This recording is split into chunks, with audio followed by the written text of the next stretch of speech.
Alô! Estou aqui mais uma vez com você. É um prazer ter você me assistindo, me ouvindo e curtindo aqui este vídeo, se inscrevendo no canal e ativando o sininho. Isso é muito importante para que mais pessoas tenham acesso a informações tão importantes e que podem fazer a total diferença na vida de uma casa, de uma família, de várias pessoas.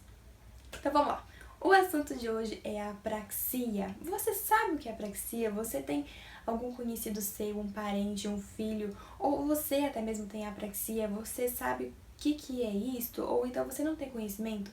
É sobre isso que eu vou falar. Mas primeiro, eu gostaria de falar sobre os sintomas que envolvem a apraxia, porque às vezes isso vai te ajudar a clarear a ideia a respeito daquilo que envolve a apraxia. Mas eu vou falar sobre isso depois da vinheta.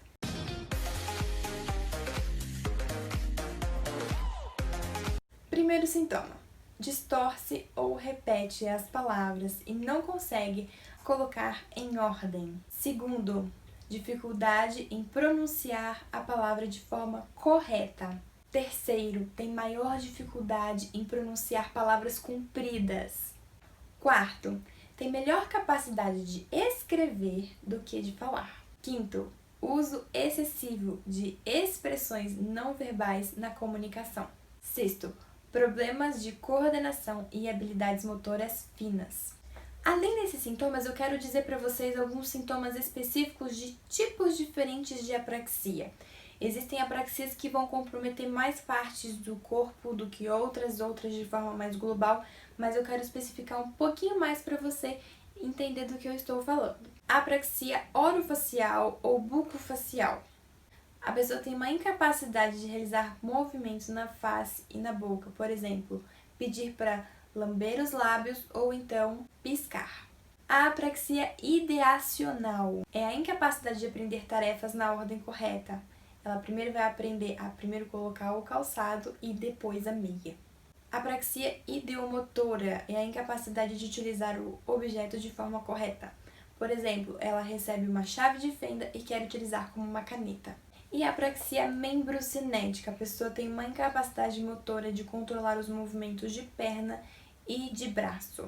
Ela tem dificuldade de abotoar uma camisa, de vestir uma calça, de abotoar um botão. E muitas vezes o que acontece? A pessoa que tem apraxia, tanto criança como adultos, podem apresentar um quadro de frustração e de depressão bastante intensos, por essa frustração constante de não conseguir realizar o que é solicitado, as tarefas do dia a dia, e isso vai acumulando coisas aí. Então é necessário que a pessoa tenha um apoio familiar bem administrado, bem importante, e que ela receba o máximo de ajuda possível, à medida do possível, claro, para que ela desenvolva aí as capacidades do cérebro. Agora, o que é a apraxia? Qual a definição de apraxia?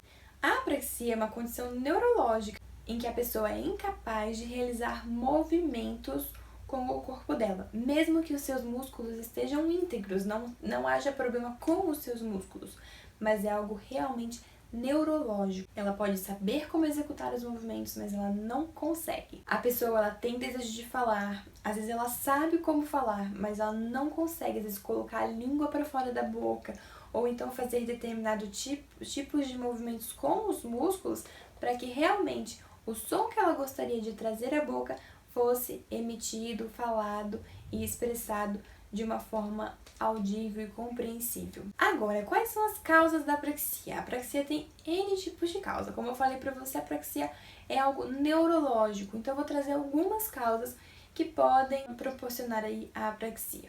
A primeira delas pode ser causada por um tumor cerebral, ou então pode ser causado por doenças neurodegenerativas e vai causando lesões de forma gradual no cérebro aí da pessoa. Demência, AVC ou traumatismo crânioencefálico. Como você pode ver, são várias possibilidades que podem acontecer.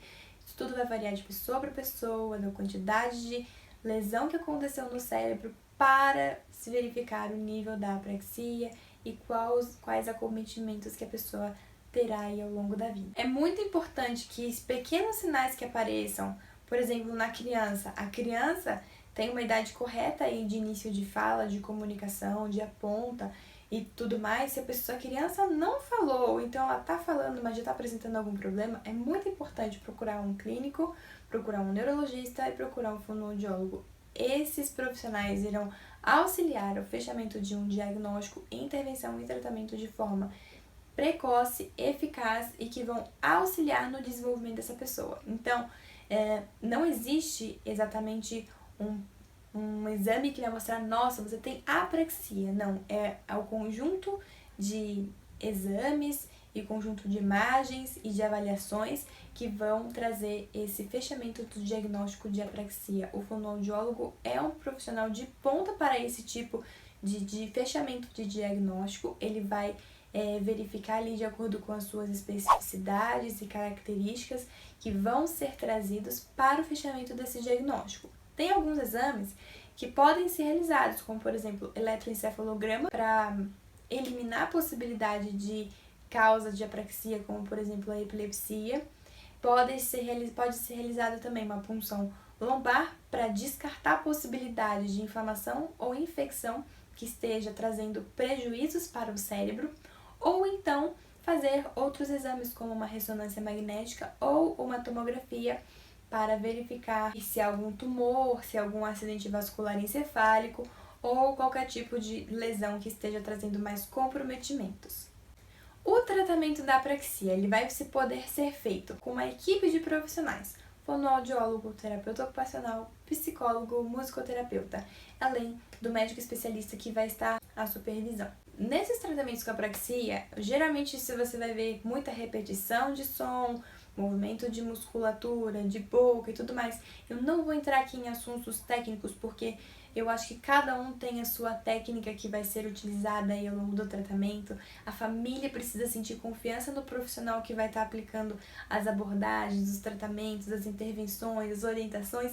Então, cada equipe também vai ter o seu perfil para a forma como que deve ser trabalhado com a apraxia. Mas no próximo vídeo eu vou falar sobre benefícios que a música pode trazer para quem tem apraxia.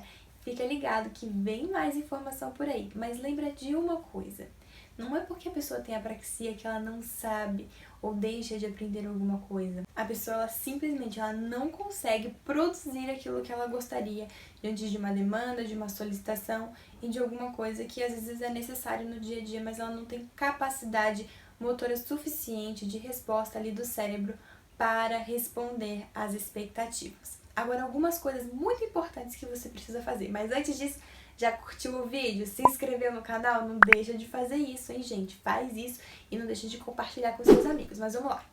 Algumas coisas muito importantes. Não dê instruções complexas demais ou então frases muito compridas para a pessoa que tem apraxia. Ela precisa de coisas simples, claras e objetivas, sem delongas daquilo ou palavras muito complexas para entendimento e compreensão.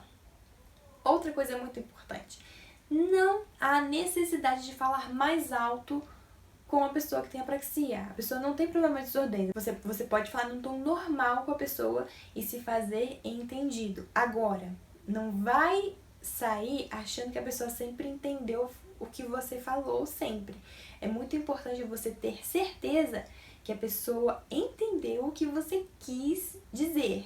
Isso é importante para não haver mais uma frustração aí no meio do caminho e haver mal entendidos. E aí, se necessário, forneça papel, caneta, lápis, para que haja realmente uma comunicação eficaz entre ambas as partes.